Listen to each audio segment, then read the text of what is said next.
We're naughty kids.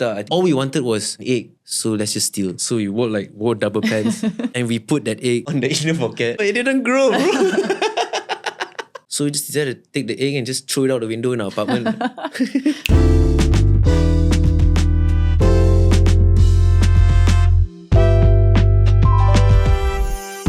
Guest of the season, Sean Lee, who rose from YouTube fame to become a TV star, spoke with me a month before his wedding to Bay Daucet about how his mindset on money has evolved as he prepares for married life. So Sean, thank you so much for coming on Debonair. Thank you for having me. It's not a scary podcast. He's like, you're going to ask me hard questions. I'm going to get grilled. Now you're in an interesting phase in your life, 2024. Someone's getting married. Yeah, I am. That must put a new kind of pressure, responsibility on you. Have you sort of had like a wake-up call, or has it not been more gradual? This never used to worry me. Yeah. Like getting married and whatnot, it never used to worry me. But as time comes closer to the actual date, things are more tangible right now. Meaning like you actually see the money you spend for your house renovations, for example. You see the money that you're paying your wedding vendors and everything. Like it's more real now because it's bigger chunks of money going out, right? Yeah. Whereas like last time, if I were to buy a car, maybe the chunk is big, but I wouldn't spend that big amount in the next year or two, for example. So like there's a lot of time for you to make it feel like, oh, okay, it's balanced. But now it's very hard. Right? So like there's a lot of rates right now. So and it also makes me worry in that sense where how should I do financial planning with my spouse, right? I don't think that's something that anybody has taught me before or anything. So I'm always like talk to older friends. How do you do it? Like, do you open a bank account just for both of you and then you both put money in? Or is like the wife will pay for utilities and the guy will pay for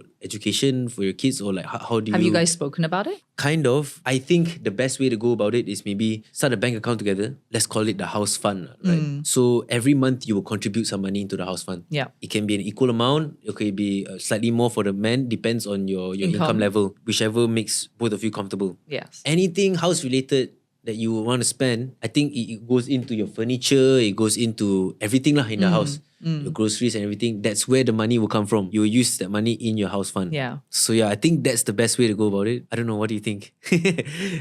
I'm kind of asking for advice right now. So it's I think in Malaysia and the world, like finances I think sits in the top 3 reasons why people get divorced.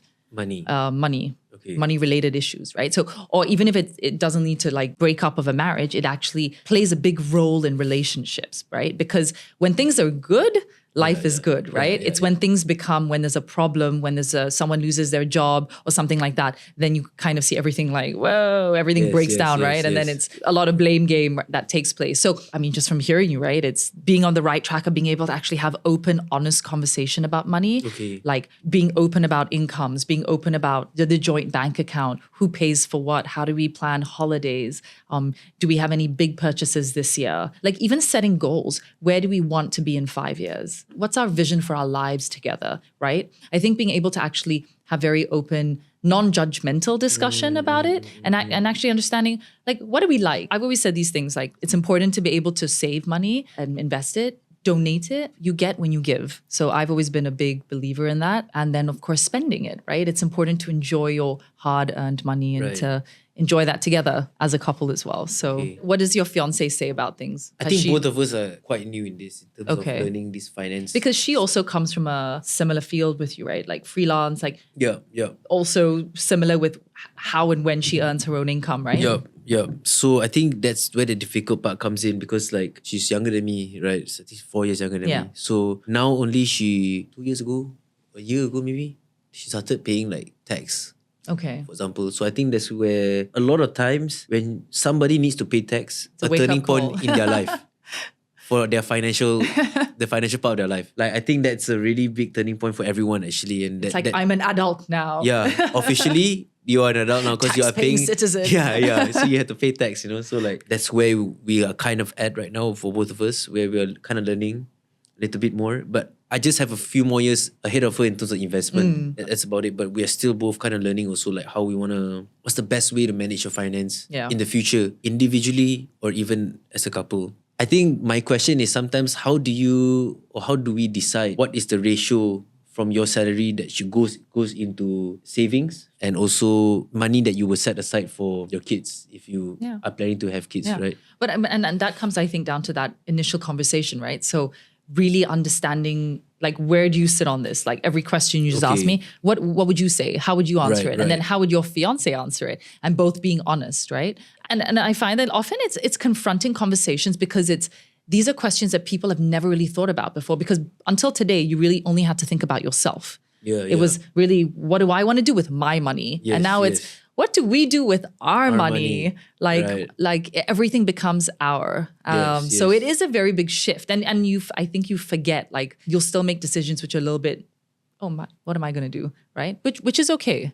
But I think important part is the conversation, sitting down, maybe getting a financial advisor or someone who's an elder, who's like really good, like is a wise person. You trust their advice and actually listen to them. So there's no specific format or ratio, for example, I don't think there is. That you think? I don't think there is. Like a template, maybe? No. I don't think there is. I think you have to be comfortable with it, because I think if one person feels obligated, that can lead to problems. Yep. And then, of course, if the woman is going to say she stops working, she wants to, like, you want to start a family and she's working less, what does that mean? Like, how does a man then make sure that he's able to provide and take care of the family?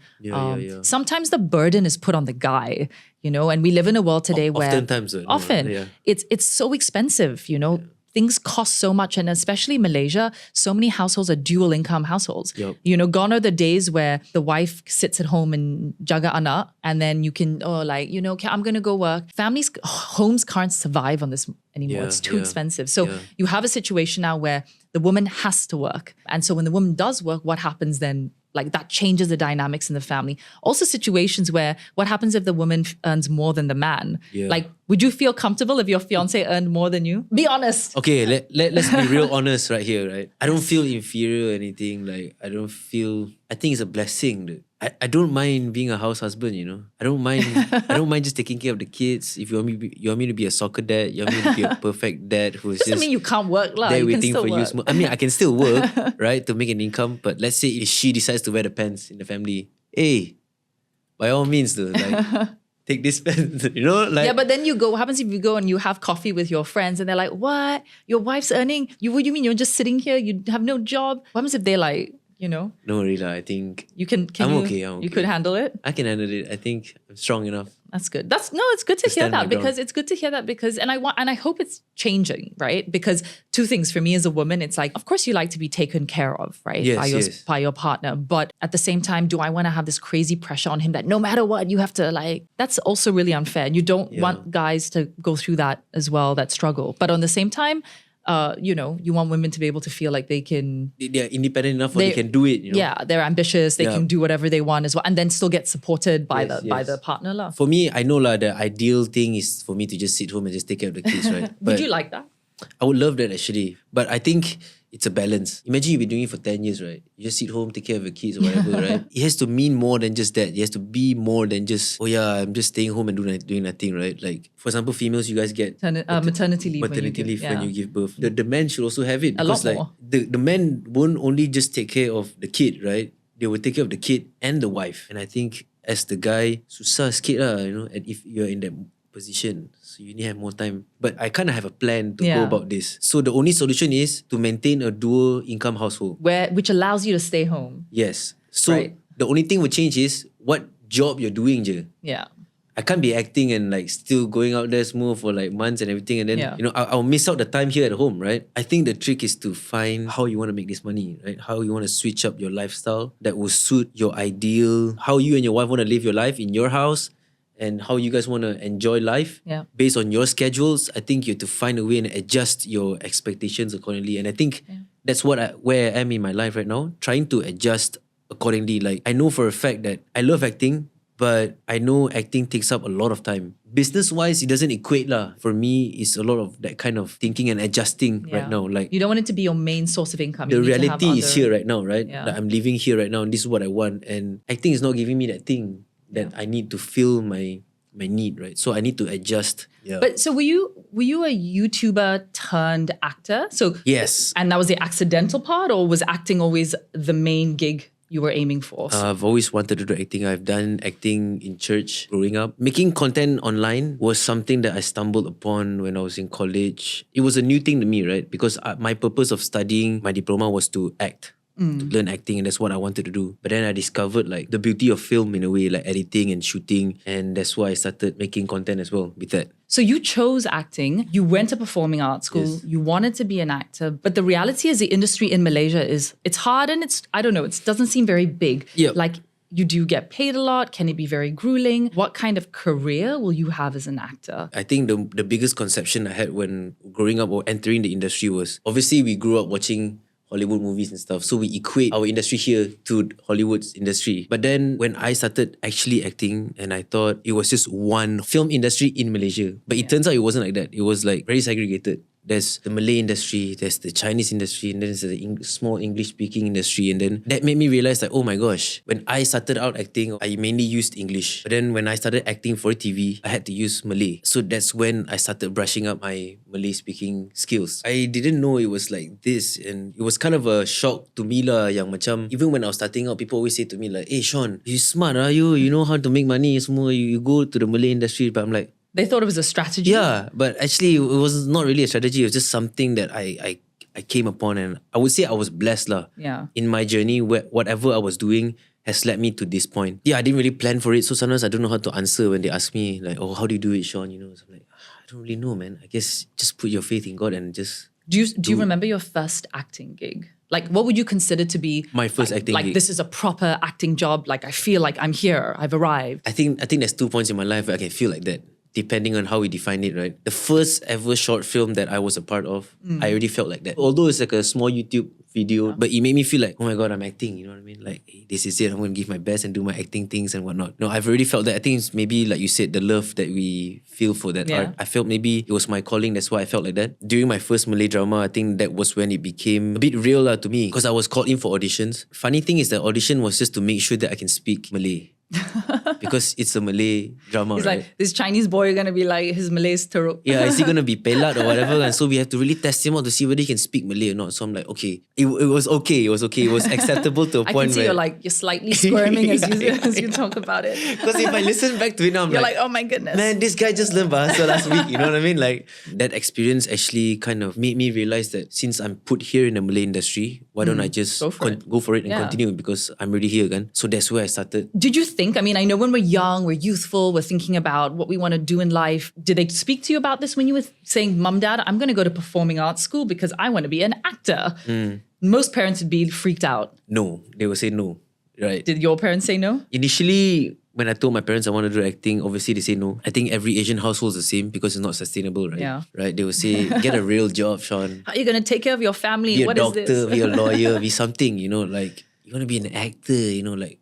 So it's quite hard for them to grasp the idea, but I think they weren't really against it because I've always been doing acting, right, in church and doing church plays and everything. So they could see that thing that I love. Yeah. I don't really want to be a doctor. I don't think a 9 to 5 is my thing. Yeah. So the options that I got was either a pilot or a hairstylist. Very different. Very different, but also linked to what I have and my skills. So I like talking as well. So my dad was like, okay, if you're a hairdresser and you're really good at talking, you can make sales. You know, you manage to like jazz up all these aunties and all this whatnot, and they will do their hair with you, and like they will pay for a director's cut, which costs twice the amount or whatnot, that kind of stuff, right? So there is a possibility for you to be in that. Yeah. You can also be a pilot. I don't know, maybe it's just like growing up watching all these movies, like, oh, handsome saya jadi pilot macam apa, you know.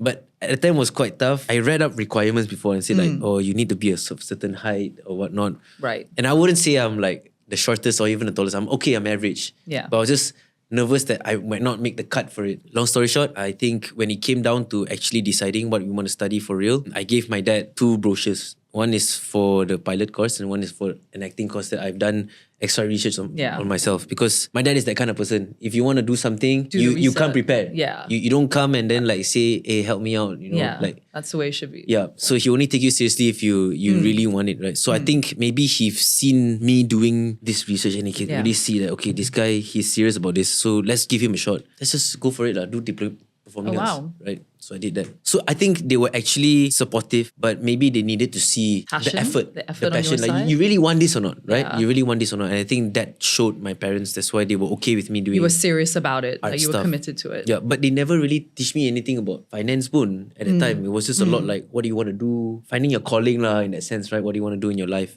Like, are you gonna pick this and are you gonna work hard at it? At this, yes, Yeah. yes. So I think I managed to show my parents that I could do it. And also throughout my diploma, that's where I started making videos, right? And I started getting involved in doing commercials and managed to book quite big commercials lah. Maybe one job last time you can get 20,000. They paid a lot 40K. back then. Back then, bro, I swear, man. They paid so Now, much. oh my goodness. No. Now it's not worth it to do, but last time was so worth it. Right? When I got that salary last time when I was like still in college, then my parents were like, yeah, I think maybe there is a possibility for this kid to continue in this industry. They're probably thinking, when I was his age, I didn't have any of that kind of money. Yeah. So I think I'm quite thankful for that, actually. When you told your dad, I got 20,000 from this job or 40,000 from this job, did he sit down with you and say, all right, what are you doing with this money? How are you saving it? Like, are there investment schemes? Do you need a car? Do you need to? No, actually, they didn't really advise me anything about that. And actually, he said that was one of his biggest regrets, actually, that he never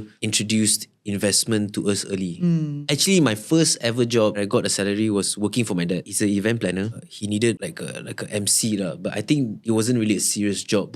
That's why he could say like, hey Sean, why don't you go and be the MC for Since you like talking. this segment, So I think I got 100 ringgit from that. And then he said, I want you to like keep this 100 ringgit and not use this 100 ringgit until you make your next paycheck. There's a lesson to be learned in that. Yeah, that was maybe the closest to them teaching me how to keep my money. Like you got your paycheck, don't be in a rush to use your money. You need to make sure that you have another paycheck coming in at least before you even think about spending. To be honest, I kept it for a while, maybe like a month or so. Then I was like, okay, you know what? No one's gonna know, right? My dad ain't checking on me where the frame is, right? So I'm like, okay, I'm just gonna buy this Pokemon card. So what was live my life. So what was like one of the better and one of worst financial decisions you made? Maybe in your like early 20s. I don't really think I spent a lot of my money actually, because we grew up in a household where if we want something, we gotta wait for Christmas or like make sure we get good results before we can buy something. I don't think it's a necessity to spend or pay that amount of money or buy that thing. Because of that also, another side of me, it stirred up another side of myself where we started stealing as a kids, like, because maybe we couldn't have it. So let's just steal. Was it like a game? Was it like, was it like a bit of a, let's see if we can get away with it? It was not like we want to be criminals kind of steal. Yeah. It's more like when we were younger, my brother and I, we were staying in this condo. And in that condo, they have this kedai runcit downstairs. And they got Dobby and everything, right? We saw this video of a bird coming out from the egg. Then I was like, oh shit, man. It'd be cool to rear a bird. Where do we get an egg? Maybe we can go to the store and buy one egg, right? And then we will hope for it to grow. It's quite ingenious. So you went to the kedai runcit. So we went to the kedai "Let's take an egg." runcit. We want to buy an egg, but we didn't have money at the time. So we were thinking how we want to do this. We actually came up with this thing called like a double pants. So we wore double pants and we put that egg into the inner pants on the inner pocket. So at least the outer pocket, there's nothing, right? So if anyone were to catch us, we can see like, tak ada. But all we wanted was an egg. Hopefully the egg will hatch, and it becomes a bird. So how long did that little egg last in your house before you realized? But it didn't grow. The egg didn't grow. So we were like, oh man, this is so silly. Then we was like, you know what? We're naughty kids. I think maybe because our parents left us a lot when we were younger. Yeah. So we were alone at home a lot. So we just decided to take the egg and just throw it out the window in our apartment. Hopefully it didn't land on someone's head. Hopefully it didn't. I'm not advising anyone to do this, but just like some backstory like when I was growing up. But I do think it's that kind of stealing. It's not like, oh, we really want to just hurt somebody or that kind of stuff. But I do think children that, you have an imagination, you're thinking about ways of doing things.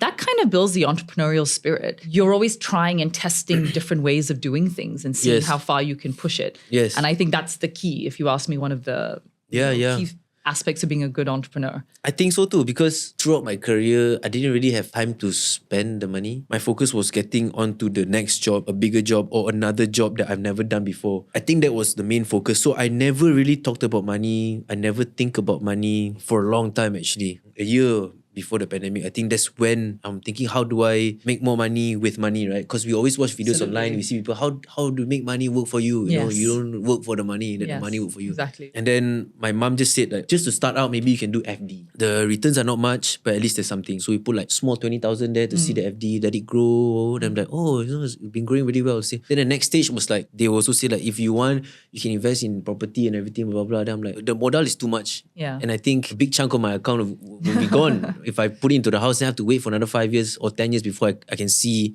it come back again. So I'm not willing to do that. So I'm like, no, I don't think so. And then trading, my parents are not really big into it, but they are doing it a little bit. So they were like, hey, you want to try to do some of this? And it's like, why don't you help me run my account? Then you just take some commission from my account. So is that what's happening now? So that's what's happening now from my mom's side. So I don't really look at the trading, but I would just look at what we made from the trading. And better late than never. Yeah, I guess so. Because of Pokemon cards, let's go back to Pokemon cards for a bit, okay? We were into like Beyblades and stuff, like all these things, right? So we want to buy these things, we want to buy that deck and everything, but we didn't have money. Parents don't want to give because parents think it's a waste of time. It's still quite asshole of me actually, because what I did was I go to this tuition. There's a lot of other kids there and they also like Pokemon cards. The thing is, not everyone knows or can differentiate between a fake card and a real card. It came to a point where this ice cream guy will always come to this tuition at this specific time and they always sell these Pokemon booster packs. So it's like, okay, I'm going to buy this booster pack and then I want to see if there's a rare card. If there is a rare card, I will sell it to one of the kids. And then the kid will buy it for like 20 ringgit, 30 ringgit, 50 ringgit. Sometimes I won't hike out the price to 100 ringgit. Like, wow. They also will buy. But then isn't that how it worked? You have a rare card and you... Yeah, but the thing is, it's fake. Oh, those are fake. It's fake cards. So like, it was kind of like a scam actually. But I think the idea was there. The idea was there, to become an entrepreneur was there, right? To learn about money and business, how you make money. Demand. If there's a demand, what could you do? But ethically, it wasn't that right you know. But we didn't do it for long pun. We did it for a while and then we got a substantial amount of money and then we just went on and moved on to other things really. Okay. So when you're a YouTuber, right, you have to sell yourself, right? I mean, essentially you need to make content that sells. So you could do anything. You could make a funny video, like you could do anything. Was it a weird thing to have to monetize yourself? During the start of the YouTube era where people started making content, it was really big in the UK. Yeah. So there were kids who were like 17 and they were already like have million subscribers on YouTube and they were already making money. Like there's this video called like bedroom ball pit. So these two twins, they converted their bedroom into like this ball pit. So that is the hook. And at that time, not many people do that kind of silly stuff. That was already a way that I saw that you could make money from content. So I'm like, okay, I need that. To get there, you need to build your portfolio, right? Who's following you? Who's seeing all this, right? Why is the brand willing to give you money if you only have 10 followers? So a lot of the content in the beginning was trying to get fans or get subscribers or followers. I have to kind of monetize myself. A lot of the focus was increasing subscribers because I know how to monetize already, but I just need to find out ways to get more followers. Yeah. Me being Sean Lee as like a brand and an actor or whatnot, I am the product at the end of the day. So like we have to kind of take care of myself to keep the income coming, right? So I think when I started making myself a business legally, I have a company, whatever salary comes goes under there. You know, it's not just straight into my bank account already. It's like a whole different financial thing that we need to learn, right? That's such an important thing to do. That basic, right? So I never had education on that part at all. So I learn as I go. Oh, what is tax deductible, what is not, you know, that kind of things. How do we do certain things or whatnot? So like it's a learning process and we learn as we go. A lot of times I would feel like I'm a bit late to this. I'm already 30 this year. And I still have a lot of things I don't know about finance, you know. I kind of regret that I didn't put much thought into it. No, but what I've seen with a lot of friends is that they learn so well from looking up to someone who's done it and then done it. So it's the experience, the hands-on running a business. They know the ins and outs and they that kind of relationship is so important to have. So, but you don't think it's hard to find? It is hard to find because you can't exactly go, hey, do you want to be my mentor? You can't, right? So it's then the circles you mix with. Because sometimes I feel like for us, we're so stuck in entertainment that you may meet a lot of people and have a lot of acquaintances, but actual people that you can call up and be like, hey. I would safe to say I don't have anyone that I can do that right now. If I have any finance questions, I want to call somebody, I don't have anyone on the speed dial. So I think that says a lot about finance education that we have in Malaysia maybe. Yeah, all over the world, I think. Oh, really? Like, yeah, a lot of people like, that's why we say we like go to school, we learn math, you finish your SPM and you can do ad maths and it's like, wow, this is what it takes. But when it comes to like real life stuff, people are clueless. Yeah, And yeah. the number of people I've spoken to who never had parents have those kind of conversations with them, and they're like 28 and they're going, oh, I'm learning a little bit too late, but better late than never. Right, And I right. think I speak from, that's my personal experience as well. I went through the same thing, earned money when I was my teens, didn't really manage it very well. But what I've learned, it's like, even if it means a financial advisor, right? Even if you pay someone in the beginning to teach you some things, someone good, of course. Right. And to once you get the hang of it. But then people find things they love. Sometimes it's like, I love trading, or I don't, I just like property, or I don't, I like, just smart, small investments here and there. Yep. So figuring that out as well. Okay. But we're going to play a really cool game now. It's a card game. It determines your financial personality, where you are today. Right now, okay. So it gives you a little glimpse into where you are today. So we're going to have 3 categories. Sometimes it depends. That's me and that's not me. I'll ask you questions. Pretty much all you have to do is just answer them into one These of are these the answers now, categories. okay. Yeah. The first question is, I like to give gifts that come from a special store, have a brand name, or look expensive. It depends. I have money secrets about how much I spend, or how much I owe, or how much I lose. Obviously, I don't talk to money to my friends. So Like I how have much secrets. you lose, or how much you owe or spend.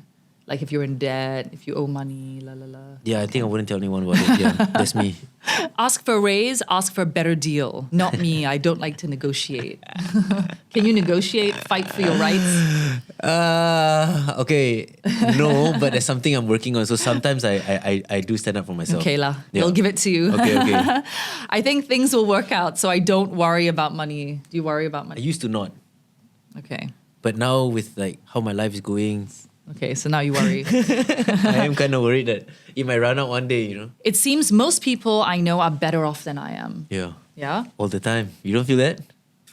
Sometimes. I have fun money to spend any way I want. It may be to treat myself, take a risk, or give it away. I do actually. I save or invest a set amount of money every month. I think in my case, I already know how much I will make Okay. in that year because I will make sure that I get Okay. that amount All right. that I've set for myself. So then do you do this? You save, I don't save or invest, but I don't use it too. you at least put it aside. At right? least You put- you at least I don't yeah, touch it, Yeah. So what we're going to do is, we're going to look at these. Okay. We'll put this aside. We're just going to look at that's me, right? Okay. Based on what you answered, you have spontaneous. You have status. You have planning. Ooh, you're quite spontaneous. You've got giving, security, planning. Okay. Security, giving. Okay. So carefree is out. Your dominant is spontaneous. 1, 2, 3, 4, 5, 6, 7 spontaneous. Okay. 5 status. And planning is 1, 2, 3, 4, 5, 6. So spontaneous and planning, right? If we just take these 2 Okay. cards. Spontaneous basically is money encourages you to enjoy the moment. How do you see yourself? You see yourself like daring, open-minded, a little impulsive, a little less concerned with consequences. So some of the good things about that is like you enjoy life. You like to do things right away, no waiting. Yep. The challenges with that is sometimes you may spend money you don't have, or you end up in difficult situations with money. You may feel powerless to control your spending as well. And then the planning part, money helps you achieve your goals. You're more responsible, more accomplished and driven, a little bit conservative with money. Some of the advantages are you make intentional money decisions based on like some long-term Right. like outcomes or goals. You buy items you really need that retain value, and Yep. you have a little bit more sense of control and well-being. Some of the challenges are you feel pressured to spend, or maybe feeling expected to fit in, or you find it hard to adapt or let go of a plan. Sounds pretty spot on. So yeah, so I guess it kind of shows you like these are your dominants. So this is kind of where you are right now, right? It doesn't mean things can't change. Like you can adapt, make little decisions from today and go like, okay, I'm going to do this a little bit more. Most people have 2 very dominant and then a few others. You have a lot of security, giving, and so I feel Quite like you're well-rounded on, in that sense. yeah, I feel like you're quite like conscious about things. I think that's the most important part. I feel like people go through different seasons in their life. When you're young, in your early 20s, you may save, but you may spend a lot more and be a lot more frivolous. Right. But as you get older, more responsibilities, you learn more, you realize, oh, I need to own a house, I need to have a car, I need to save for the next 5 years, you have kids. You become a lot more prudent with your money. So it changes. Yes. I definitely think to the point you said earlier, how do you make your money work for you, right? Yeah, Because yeah. once you have it, you can actually do a lot of very smart things with it. Yeah. But a lot of people don't, like you say, they A, don't know it, and B, even if they know it, who do I turn to? there's so many scams out there. There's so much like stuff you can do and lose all your money, and no one wants to risk that either, right? So did you bring your personal item? Oh, I do actually. So if you notice, this watch is kind of broken a little bit. I think this watch, it means something to me because I read somewhere younger, they said that every successful man, they have a watch tau, and like a watch is one of the man's best accessory that they have, right? That's why they have like really expensive watches. They just wear a normal suit, but then boom, the watch is like super mahal, and that shows his kind of status and everything. I really like this watch because it's very classic. The design wise is very timeless. How old were you? And it's not expensive. Where 16, where I have the green one. Yeah. And then I felt like it was a bit too old already, and I didn't like the color green anymore. So I wanted to get a black one, and I got a black one. But because this broke, that's why I bought a new one. I still kept this because I'm quite a sentimental person, so I still keep certain things, although I know I can't use them anymore. This particular watch has kept me who I am till I am today, you know, because I understand luxury goods, for example. I understand these things. Why people want it, I understand why we want it. I also know why I don't want it. A lot of times in my life where I feel like growing up, we have people looking up to us in any age, right? So I didn't want people to feel far from me because in the end of the day, I pun human. I still have the same emotions that they're feeling every day. Yeah. I'm going through the same thing, but maybe in their head they think that, oh, sebab you artis, sebab you semua, you pelakon, you pengacara, you mesti tak ada masalah pun, hidup you okay je kan. People treat you nicely and everything, but actually aku pun sama doh macam you. Like there's nobody waiting for me at home. Like we're just there macam tu, right? Unless you're married lah, then you can go and see your wife. But I think this watch, it represents what I stand for lah. Like we want nice things, timeless, but you also don't want anything expensive because I don't believe you should spend 6,000 ringgit on a pair of shoes because you have to wear that shoe and that shoe has to break. How could you live a luxurious life if you're not willing to wear the shoe? Takkan you just want to keep it and then put it there, and then when your friends come, it's like, oh yeah, that shoe I bought 6,000 baht. Like, oh yeah, great. Itu je. Like, why do you want a shoe, right? You want to wear, right? So that's why I think it's a balance in terms of time, in terms of style, but also affordability. And like, if you want nice things in life, I don't think it has to be expensive. It's still accessible, and it's kind of ironic you saying it because you come from a world of social, like you're a YouTuber. I mean, it's so much of it is socials, it's social media, it's performative, right? It's this image and perception we see. But then you say this, which is like, I think it's difficult because right now when people say they want to be influencers, what is the first thing they will do? Get nice clothes? Like look like all like glammed up and, right? And then they will go and take a picture in somewhere really expensive. Right? You take pictures with cars you don't have. Like that kind of things, right? So like that is their idea of an content creator or influencer. So question is, do you feel that to be a successful content creator or influencer, do you believe that there needs to be some amount of like authenticity to the person? Can you just fake it and just like be completely plastic and just whatever and make it? Yeah. You don't need to be real. Both ways pun Both boleh ways. jadi. Let's say that example you gave, two influencers, one is really fake, one is really real. Both of them are successful, maybe in terms of numbers. I think it comes down to what's important to you lah, right? Like if you stand in the gates in front of heaven, right, and talk to God, it's like, let's review everything. What else have you done, right? For other people, I would say the more genuine influencer would maybe get more merits, right? Get more points compared to an influencer who just wanted that fame and stuff, and they just faked everything, and they're actually very mean behind closed doors and everything. Like that aspect in my life is very important, and I think we have to still answer to someone on what we do in this life. Firstly, it's I kind of have a little giggle when you talk about a man and a watch, right? It's like that olden day, you know, a sign of a successful, educated man is his timepiece, you know? But on the other hand, it like time, once it's gone, it's gone. It's a memory, right? And how you use that every single minute that you have today. To live a better life. Well, thank you for chatting with me today. Hey, no problem. Thank you. Yeah, it's been really fun.